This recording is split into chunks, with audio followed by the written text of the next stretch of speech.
Hey, on this episode of Rogue Creators, we have Startup Junkie in the house. We do. They just hit 100,000 downloads, and we want to talk to them about their success and how they've done it. Yes, absolutely. So you can duplicate that. So make sure you jump into this episode. Let's get it. Yeah. 3, 2, 1, 0. Liftoff. We have a liftoff. Welcome back to Rogue Creators, presented by Go RogueX. My name is Brian Fitton. And I'm Lauren Lewis. And this is the podcast dedicated to marketers and creators who are wanting to serve first and stand out from the crowd. Make sure that you subscribe every single week, YouTube, as well as Spotify, Apple Podcasts, to get all of the tools and resources you need to be the go-to name in your industry. Let's go.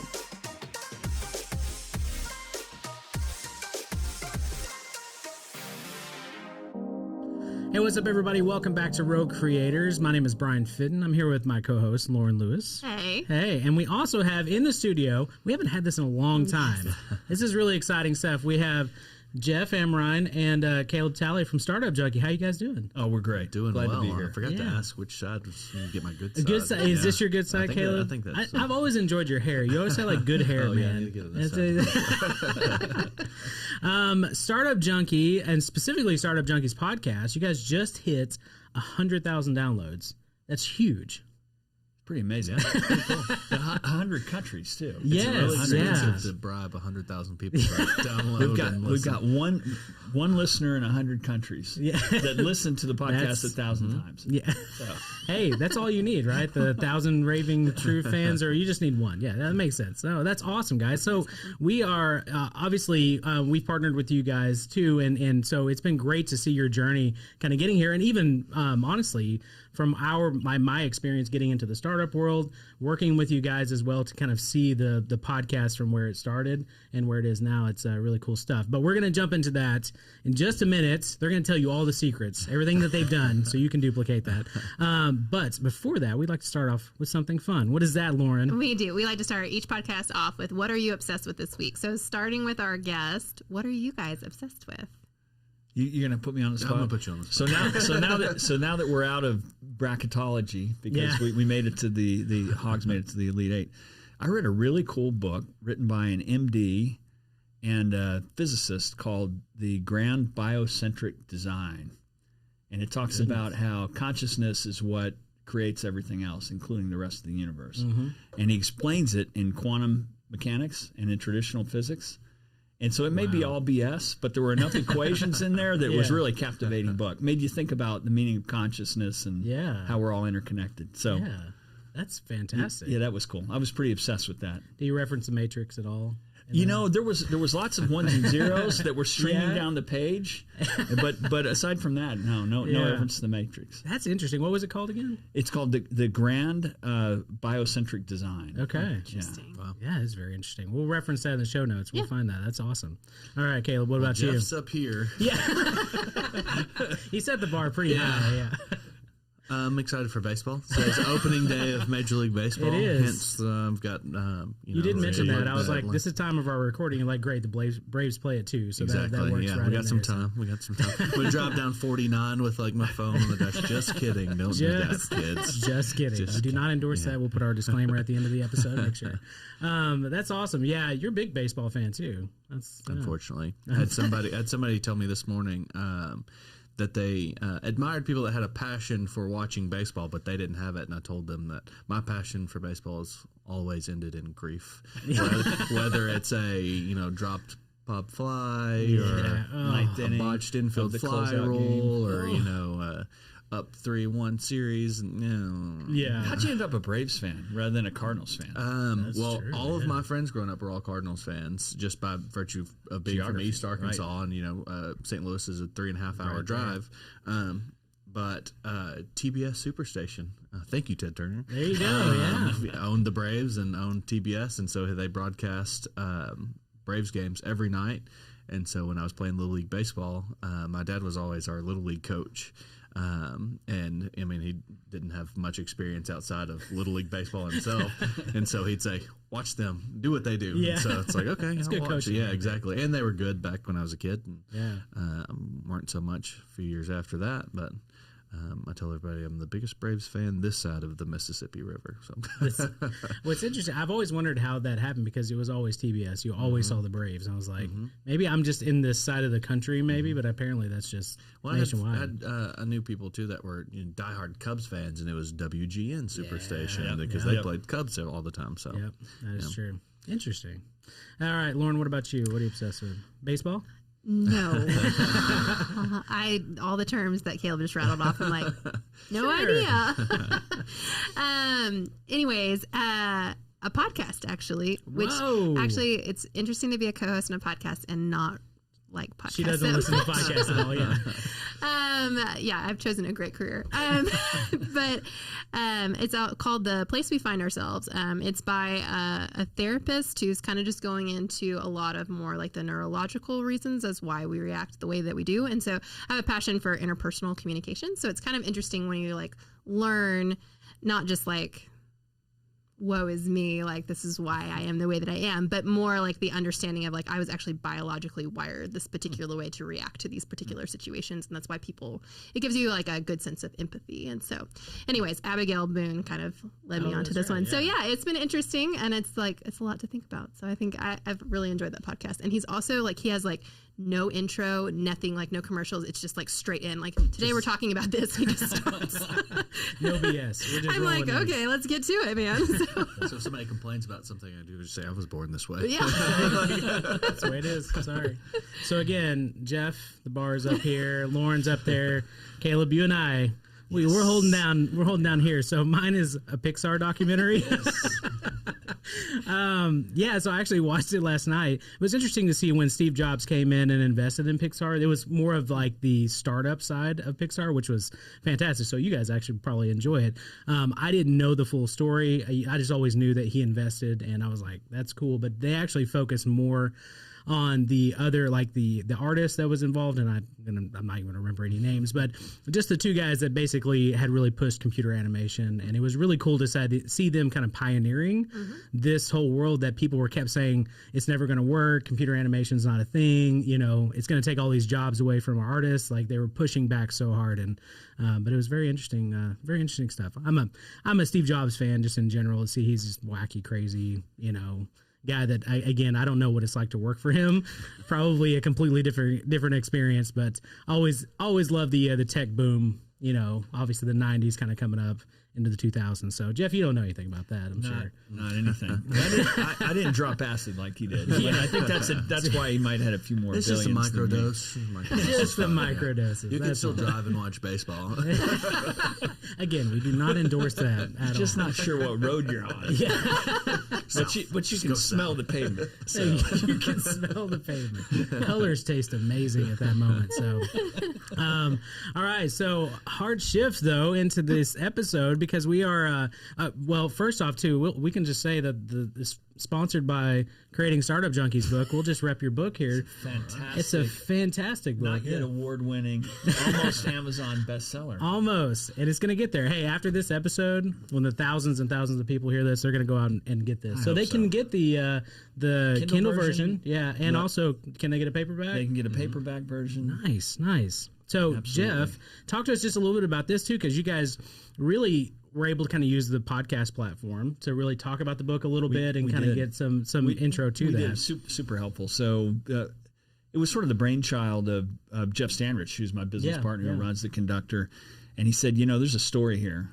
At the time, there had been a 10 or 11-year history. And he's like, we need to document this in a book. Yeah. There's some stuff that we've done in an unexpected place in a flyover region that would be useful to others. So that started us down a path of doing some research and looking into what other people were doing around the country and kind of building the basis for the book, and then adding in our own spin on what had happened locally. And so it's a little bit of inspiration, and it's a good deal of toolkit. Yeah. Here's the way to attack it if you want to build something special in your own backyard. Absolutely. It's a great book.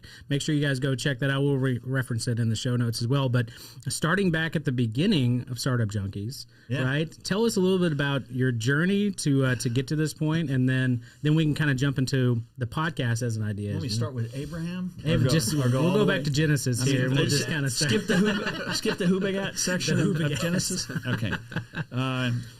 Well, so I was a startup junkie, right? I mean, I by affliction, I guess, at the time, been through 7 startups, actually 8 prior to Startup Junkies days, and then the business came together because I was one of the few people in the state in 2007 that had actually operated scalable ventures, not just here but in other places in the country, and I got pulled into the Innovate Arkansas program as a mentor.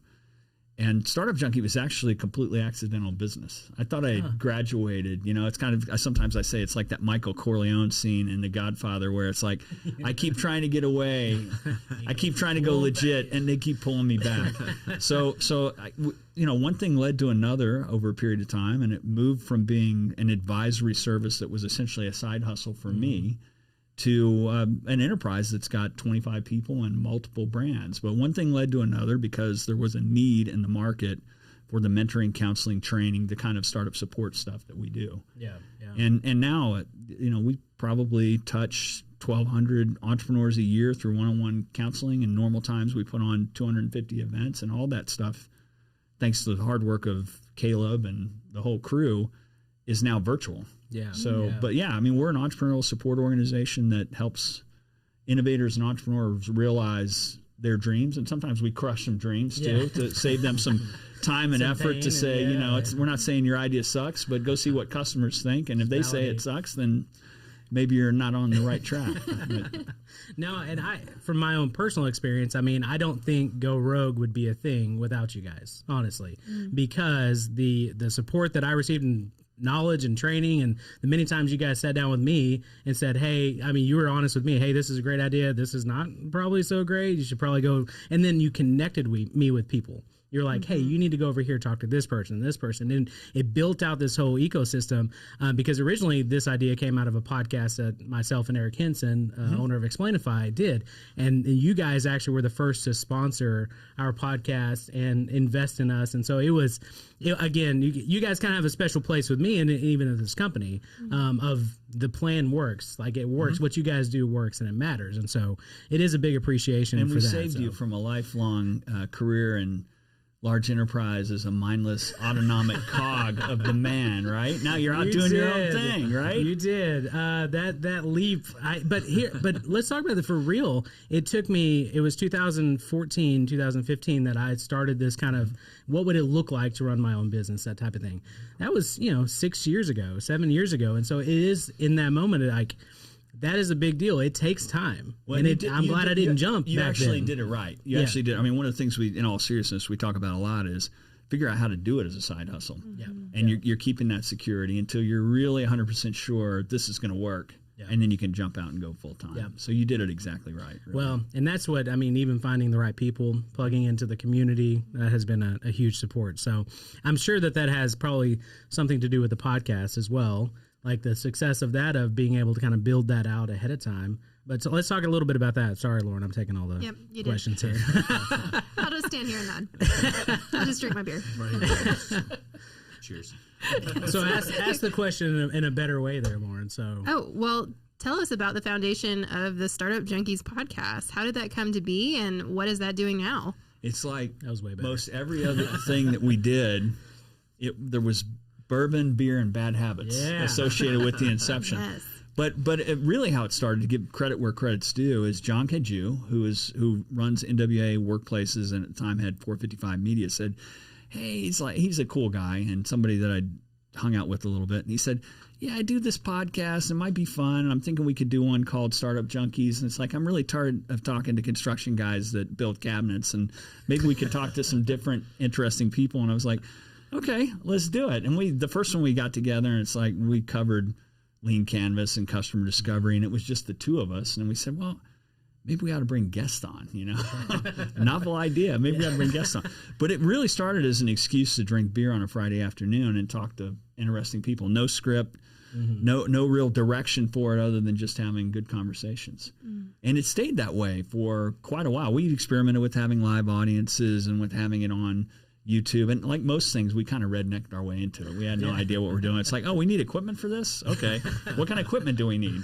So that's how it started. But then it became kind of a regular component of what we did. And when, truthfully, and I'm going to let Caleb pick it up here, when he came in, he professionalized the whole thing in terms of getting it pushed out, making sure that we were consistent in the way we did it, and take it from there. Yeah, and I'll say when I started at Startup Junkie, I didn't really want anything to do with the podcast because I hate being on camera. I hate being, face for radio, but I hate being here. It's strongly encouraged. Yeah, so it's like, Jeff's like, I'm going to come to the podcast. It's like, I'm going to stay over here. I'll watch. And me and Phil watching from the corner. But what really kind of inspired me to, I guess, jump with both feet into it was at the start of the pandemic, we had a gap there for a while because we were doing these all in person entirely. And then we had that gap, and once the pandemic started, everything shut down. Our whole list of events, I mean, we have a list of events running at any given time. Just put a big X through all of those, and it was kind of like through, halfway through March, early April. What are we going to do? What kind of events are we going to do? And we had only done this in person. Speaking of, Friday the 13th was the day that we recorded with you guys. Really? Yeah. I still remember that. I flew back from Denver. We did that podcast recording. And we're like, March 13th? March 13th. And that was when the stuff had pretty much hit the fan, day, right? Yeah. Wow. The world is closing. And because we were like, what's going to happen? We're like, we don't know. That was the last in-person one we did, I think. Was with us? It was Wow. virtual. Huh? Yeah. Wow. Well, here we are. jinxed us, so Sorry about that, guys. I didn't mean to. But we kind of decided, okay, let's give the Zoom platform a shot as far as recording the podcast, and that kind of opened up a whole new, it opened it up for us to where we weren't, just having local entrepreneur guests on, give us an opportunity to kind of expand out, invite people that we otherwise would not have been able to invite on, and then even international guests, nationwide guests, and it just kind of gave us an opportunity to continue connecting with entrepreneurs like we would have, through in-person events. In more of a virtual world, we could still have those stories, share anecdotes and those kinds of things and inspiration, but we could do it virtually and reach a broader audience. And it was an excuse to drink beer on a Friday afternoon. We started getting guests from Ireland or the UK or whatever. And it's Norman Crawley. Yeah, that was an awesome He one. actually asked permission to cuss. He's like, is it okay? Yeah. And we're like, They let it fly. It was like You're flipping a European. switch. It's Yeah. fine. I don't know. Do you drink Guinness or Jameson? Yes, it's okay. He's an awesome guy. That guy was great. But after with some of those international guests, it's like, we drink beer on the podcast. It's 9 o'clock. I mean, that's okay. That day drinking kicked in pretty early. That's part of it. Yeah. It's a breakfast beer. Yeah, exactly. It's thick, Stout, it's bacon good. flavored, which I think Rogue go. makes a bacon flavored beer. So, but yeah, that was. And after we did that, it was kind of.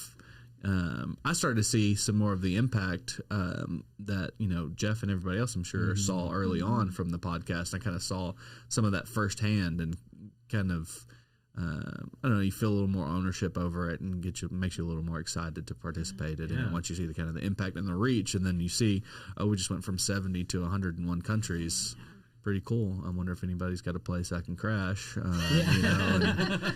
Spain or whatever. I'm a celebrity now. They should let me in. So we know Caleb's motivations here by reaching all those countries. That's but I think that's good though, because again, expanding outside of just Northwest Arkansas, you're able to tap into even your guests' audience as well. Like having them share out that content or whatever it is, and then share out the episode. I'm sure probably contributed to expanding that I think reach. too, like just kind of linking arms with folks that already had that following outside of our usual network, our sphere there in Northwest Arkansas, and kind of creating a Venn diagram of these audiences across the country and even the world. Yeah. And we've been lucky to, and you all have obviously helped promote the fire out of this thing as well. It's been very essential to increase the downloads, but we've been amazingly lucky to get people on that are nationally known. Like Dave Meltzer would be a good example of it.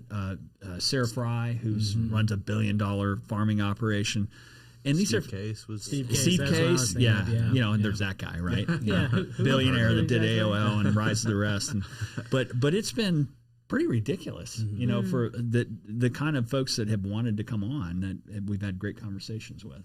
Yeah, and that's I think what we've talked about too is you have a podcast that people are reaching out. They want to be, they want to get in front of your audience too. Like that's got to be a huge compliment for you guys, right? That's a pretty cool thing to not just be like, hey, I'm just trying to find somebody to listen to this. It's like, no, we have people that want to be involved in what we're doing. Like a year ago, it's like, crap, we need to line up. Yeah. Some guests so that we have a bank, and it's like, oh crap, we got to record a podcast, so we have one next week. Versus, like now we have a list of people that are trying to get on. Not all of them are winners, but the fact that they want to be on is definitely a compliment, and it helps. And it's a great introduction to the brand that you guys already have. Of like, even if somebody's not a great guest, it's like, hey, check out these other resources. Here's some other options for you as well. Like you guys have done that well too. So. Yeah. So our audience, we have a lot of like marketing directors, small business owners, and a lot of them are interested in starting a podcast. So what would be some of your tips of like steps that they could take to get a bigger podcast? Because I know for a lot of them are like, well, I'm getting 15 downloads an episode. That's not really getting their audience. I'm definitely letting him answer that. Okay. Because I'm just the on-air talent. I don't really know how to do anything. I walk out of my trailer, I drink my beer. Show up, hand me a beer, put me in front of a microphone. I'm good to go. He's on-air talent. We send him the invoice for the keg. That's it. I pay for the beer and I show up and say some crazy stuff. That's about it. Well, step one, partner with Go Rogue X. Hey, that's sweet. We were leading into that question, but it's fine. That's definitely a big I will say that's been a huge piece of that. Yep, that has been a huge piece. Given that has always been kind of an ancillary thing, the intentionality that you are able to put into helping us market that is definitely taken to the next level for sure. And I can say, and again, like I said, they're not paying me to say this.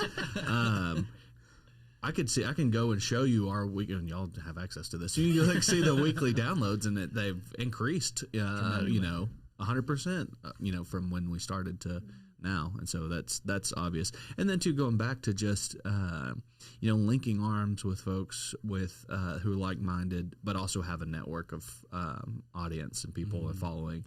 That's why we reached out to guys like the David Meltzer, who has, the #1 sports podcast, that sort of thing. It's not doesn't necessarily have the same audience, but there's going to be a significant overlap there. People who enjoy sports and also enjoy entrepreneurship. So looking for people like that to where you can build some overlap and kind of borrow some of their listeners and convert them.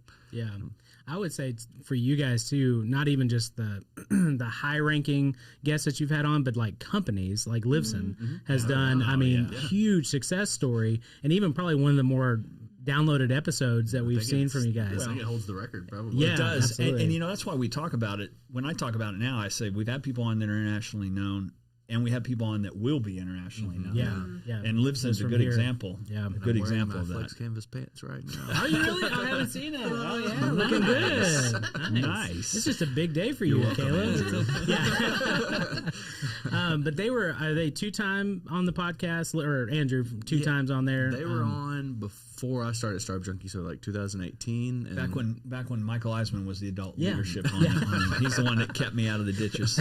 And then recently, we had them on right as they were about to launch their second Kickstarter, which broke the record for Arkansas. Over Kickstarter. $500,000. So awesome. The largest Arkansas-based Kickstarter campaign before that was anywhere from 300,000 to 400,000. And it had been years before, and they crushed it. Wasn't their goal like 10,000 or something? Crazy small. Don't play golf with the guy either. Okay, I mean he's sandbagged that, but there's a strategy to all that, and he has really become an expert on how to do that well for pre-sales and to promote the fire out of what he's doing. And just to plug another Startup Junkie event, Andrew's actually going to lead a webinar on Kickstarter campaigns for us later this month. Super cool. So if anybody's interested in learning about how to win on Kickstarter, he's kind of Arkansas's Kickstarter ninja. So startupjunkie.org. There you go. Yeah. Well, and we always send people back to that episode too, because it was a great episode, but as well as like the content that you guys are getting out of your guests is good. You kind of know, you say, hey, well, there's not really any structure, but you definitely know how to guide the conversation well. And how many episodes are you guys in? I should probably know this. You should probably do. 40 recorded in that kind of ballpark. So at that much repetition, obviously, and Jeff, you've been kind of staple, obviously, from the beginning, but being able to kind of guide those conversations, like like you know what your audience is after. Yeah. So you kind of know, hey, we need to go this direction with this this interview. Yeah. It's you get a sense for it. So you can be more conversational if you get a sense for the types of things that people are going to want to hear about.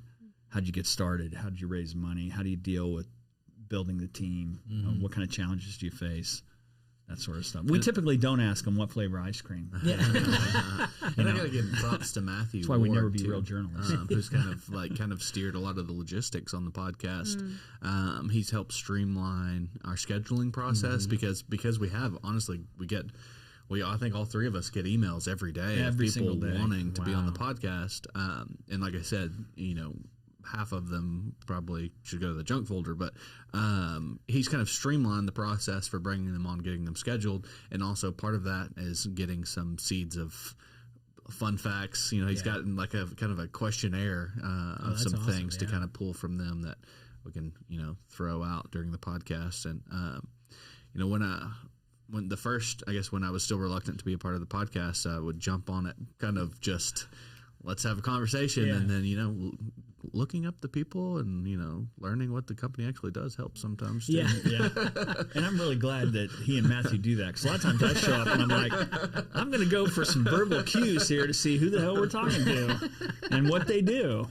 But it does make a difference. So right, It to does. have that It direction. does. We've talked. Ava does a lot of our podcast prep too, and then you don't think about it until you're sitting in front of the camera, sitting behind a microphone. You're like, do I know enough about you to take this to an interesting place? And if you're getting those requests all the time, that's probably great to have a process like that in place. It's super helpful. And then just a little seed that I've kind of learned from having a journalism background is, prepping those questions, but like not trying to get too granular with those questions. Like say if you there are 15 things you want to know about a podcast guest, don't write 15 questions, write 5 questions and have them lead into those other things, and giving them the opportunity to kind of expound on that. And that one tip where it's just like, more, say more, kind of helps too, whether so you're not just like, okay, question 1 and then question 2. Question, that kind of thing. So Absolutely. Makes a little more conversational too. Absolutely. Our favorite always in like video when you're doing an interview is to ask, do you have anything else to add? And they're always like, no, and then they go into a full 2 minutes. Give a little window of time. So one thing that we've really enjoyed when we're working on, particularly on your content, is the caliber of guests that you guys have had, but it's also the range, the creativity that you see through your guests. I mean, it's Jacob does a lot of copywriting and editing and everything, and we just are always amazed with the guests that you guys bring on that are so much fun. And I think that's something that's really great about your podcast as well.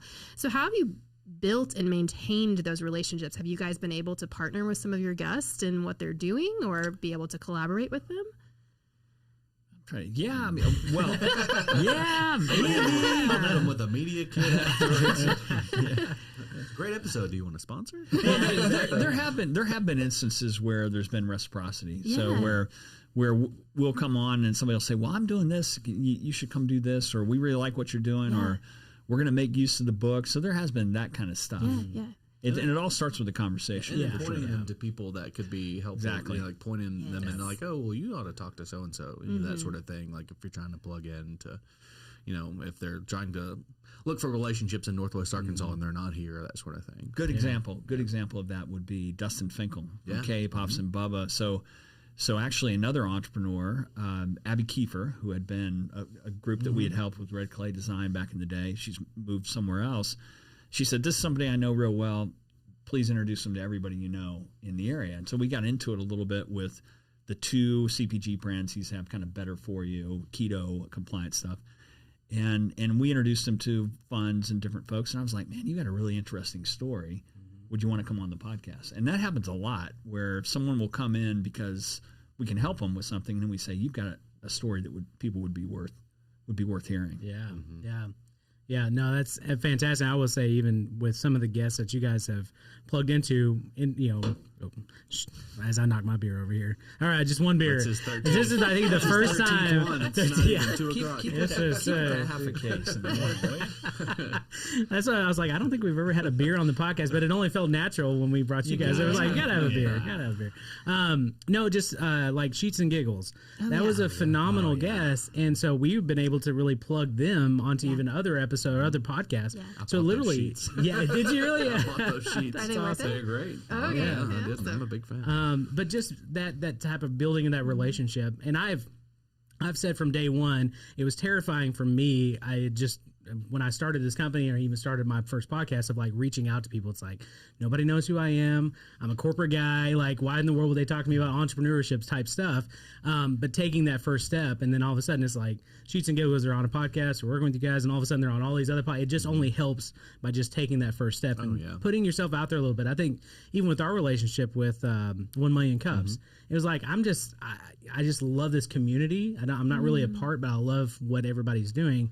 And then all of a sudden somebody told me, they were like, you realize that even though you're a corporate guy, like, you're in this community, like, you're a part of it, right? And it's like, you've been around enough that people are looking to you, they're talking to you, they're referring and stuff like that. And so that only helped me take that jump, right, just by being around the community. And so a lot of times the same way with guesting too. And especially with 1 Million Cups, if you're around enough, we'll put you to work. That is true. That's right. We got a job for you. That is true. I think the first time I was like, Caleb, I do some video stuff. You guys ever need help? And he's like, yeah, absolutely. That's right. Can you be here tomorrow? Yeah, exactly. How early can you get here on Wednesday mornings? Yeah.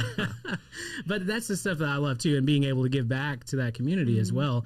Even with 1 Million Cups, that I think the Startup Junkie brand has been able to be amplified because of what you guys do to plug into the community, to help promote other people. It only helps. You're giving and obviously receiving as well. So. Yeah, for those that are listening and don't know what 1 Million Cups are, could you guys explain what that is? Oh, yeah. So I usually read this off. That's what I was going to say. Caleb has read this enough times. So 1 Million Cups is a product of the Kaufman Foundation. It's an organization that are about 160 chapters across the country. And the premise is that these communities can come together to provide a place for entrepreneurs to present their ideas, get feedback, make connections and that sort of thing in a constructive way versus, going someplace. You're not pitching, you're presenting your idea and you're doing so to get the connections you need or getting the feedback like, have you tried doing this or you tried doing that? And so that's kind of what it is. And it's, like I said, part of the Kaufman Foundation's program for entrepreneurship based out of Kansas City. And there is a chapter in Bentonville. Yeah. And we're about the 4th or 5th year into it, isn't that right? Yeah, I think about so. 5 years. Because I think it was Honestly, when and it wasn't us that had the idea originally. It was Joe Somweber and a guy from Walmart were saying, we need a 1 Million Cups chapter, and we were like, oh, we don't know. I mean, holding one of these weekly, it might be really hard to draw the people, but we all took the risk on it, and that's been one of the more frequently followed events where there's a pretty good constituency that sticks with it. And one of the what I find very interesting is there are always more people there in person than what we get on the virtual platform now, which is kind of the opposite of everything else. Easier, you kind of, with these events, you bring in more people virtually, but more people, we'd have 30 to 40 people, or 30 people show up for an in-person 1 Million Cups, where we'll have 15 on virtually. So well, it's the free coffee. That's what I was going to say. That's the key. The 1 Million Cups, I will say, the 1 Million Cups, it's of coffee. Yeah. Yes. Yeah. And that's, obviously another program just to be able to get to know people and hear interesting things. The amount of people that I've presented that I've then purchased their product afterwards, just by them stepping out of their comfort zone, and being able to stand up in front of people and present. Obviously in a virtual world now, it is interesting. You and I have talked a lot about that, about how to grow that. Yeah. It's like, if you want to have a successful presentation, here's ways to share it out, make sure you get your community involved, and it only amplifies that. So, and also kind of Star Junkie, kind of, I don't know if this is right now, it's like almost like a lighthouse or some sort of, I don't know what the word I'm looking for, but people, when we by just virtue of coming across 1,200, 1,000, 1,200 people a year through consulting, we come across those people and we'll say, okay, the podcast is going to be a good place for you to share your story. Absolutely. Or like you're in a position, let's funnel you to 1 million cups to present to get, bounce some stuff off the wall, see what sticks. Or, or you need to lead a webinar, or you need to lead a Game Changers or that sort of thing. Yeah. So it kind of, lighthouse, is that where not Beacon. A lighthouse, beacon, sure, flagship, I don't know. Yeah. I'm thinking like a place where everybody almost, comes and we distribute them out. Filter? Yeah, sure. We filter out a lot of things. We don't really have a filter. No filters. No filters at all. That's awesome. Well, you guys are doing a lot of amazing things, and it sounds like you guys will continue to do so. What's next for Startup Junkie? Same as it ever was. 200,000. Global domination. No. We set a goal a couple years ago where we said, well, what's the vision? And the vision at the time, the 5-year vision was, how do we help 10 times more innovators and entrepreneurs than what we do today? Wow.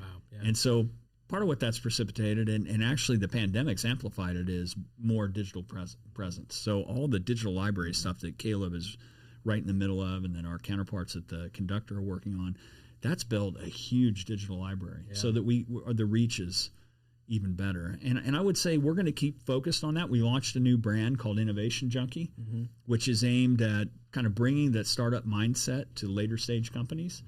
And that's starting to have pretty good effect and impact on nonprofits and for-profits. So it'll be more of the same. And along the way, I think in this new world, we'll figure out what's the right mix of online, live, and hybrid, because the world has changed and it's never going to go back to exactly how it was. We were having conversations about how much disdain we really had for going to typical exhibition hall events, trade shows and all that. And it's like, I don't know that I'll ever do that again. And so I would say part of the vision is, how do we figure out how to meet the constituent we want to serve in the way that works best for them, whether it's live, whether it's digital, whether it's hybrid. Yeah. And to Jeff's point, diving into that, and we were really kind of forced to dive into the digital content, but having done so, I'll pull we capture data on folks that sign up for our webinars and for our digital content, and it's fascinating to see. We would have a weekly event where it's people from the furthest they're coming is from Fort Smith or Bentonville, and then I can look and see the zip codes or the city of activity to where they're actually plugging in and actively participating in these entrepreneurial webinars. And we'll have people from New York City, Dallas, Florida, California, Dublin. We started doing some Spanish language webinars. We had one earlier today, and just going back and looking where the people were signing up from, Puerto Rico, Mexico City, like San Diego, just because they didn't necessarily, or I'm assuming, I guess I could look into that. There's not, they're plugging in because the content's available and we're making it available more broadly. So just kind of serving that community. Yeah. I think that's fascinating too, in the sense of, you talked about building the ecosystem, right? And it literally is drawing attention to Northwest Arkansas, which we love living here. We love this community. We love what has happened in the startup world here. But it's like now all of a sudden people are saying, like, where are these people located? Like, Google, they're in Arkansas, and that's always kind of that mentality. Yeah. And so obviously being able to provide those resources, I think one of the things for us too, that the PPP, the resource that you guys put out for that, you guys really jumped on that as an opportunity. You didn't have to, but it's like, hey, we know that our community is very confused by all of these loan, like when it's forgiven, what's not, whether stipulations. And so I've referred to several of those resources as well, and stuff that you guys didn't necessarily have to do, but you're like, we need to obviously plug into our community. That was a triage situation where, and I've used this analogy before, where we kind of felt like emergency room doctors for small business. Yeah. A report came out right around the time that the whole world was shutting down in March, I think it was from Business Insider, that said most small businesses have 27 days of cash reserves. And the prediction was 50% of all small businesses and startups will be out of the game if something's not done. And so we thought, well, what can we do, right? We can't write checks to make a difference in this.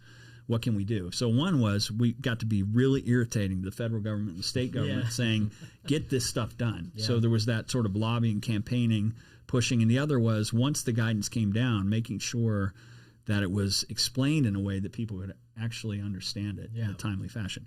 That was a team effort across the whole state on all the entrepreneurial support organizations. So people like Sarah Goforth and others who convened that entrepreneurial support organization working group were really central to making sure that the information was getting out there and that we were all working together.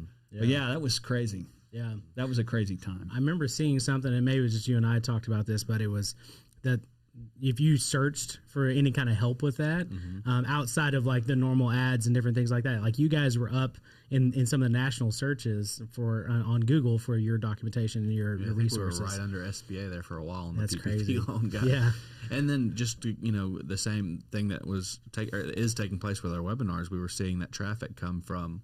I think our largest traffic source was from California, and then Arkansas, and then Florida, and then Texas. So Startup Junkies nationwide. Yeah. We're kind of like Radio Free Europe used to be during the days of the all these places are. Is there somebody out there that can be hopeful in the messaging? Yeah. And I think we tried to be hopeful. Yeah. Tell them that. Help people grind through and tell them that help was on the way. Absolutely. That's huge. That's huge. Well, thank you guys, obviously, for what you've done. I love the brand, love what you guys are doing, obviously, and then congratulations on 1,000 downloads, or 100,000 downloads. Congratulations on 1,000 downloads. It's been fantastic, We're going place. We're going. Yeah, we call 1,000 downloads Tuesday. It's just a regular day of the week. Come on now. In all seriousness, though, thank you. And it wouldn't have been possible without all the help on everything from Go Rogue. You guys do a fantastic job. Appreciate that. Been great partners. Appreciate that. Checks in the mail there, John. Appreciate that. As long as you're not out of beer, we're still good. Really. We are drinking Rogue beer, by the way. So we saw their Rogue supply drop. I guess it was the case. I was like, man, this is perfect for our brand too. So shout out to Rogue there. Partnership. Exactly. I think so. You guys are listening. But no, thank you guys again so much. And we'll put everything. Show notes it's gonna be on our website. Go Rogue X again. I'm used to having a beer on the pod. This is terrible. GoRogueX.com lightweight. I'm driving /podcast. Or Clubhouse. We have our roguecreators.club. You can jump over there as well. We'll be there. Yeah, that's what's next. That's what's next. All right. Well, thank you guys so much for tuning in, and we will see you next week. Thanks.